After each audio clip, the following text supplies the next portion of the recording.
আল্লাহ তুমি আমার গুনাহগার উম্মতকে বাঁচাও। এই দুনিয়ার বুকে রব্বুল আলামিন সব নবীকে একটা করে দাওয়া মুস্তাজাবা দিয়েছেন, মানে যে দোয়া করলে কবুল হয়ে যায় সাথে সাথেই। দুনিয়ার সব নবীরা ওই দোয়াটা দুনিয়ায় করে ফেলেছে।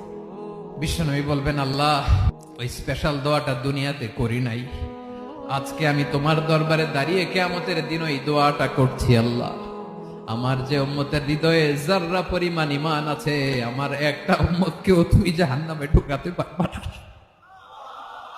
বিশ্বনবী পাগলের মতো একবার হাউজে কাউসারে যাবেন, একবার সিরাতে যাবেন, একবার পুলসিরাতের দিকে, একবার হাউজে কাউসারের দিকে পাগলের মতো দৌড়াতে থাকবেন, তার কোন গুনাহগার উম্মত যাতে জাহান্নামে ঢুকে না যায়।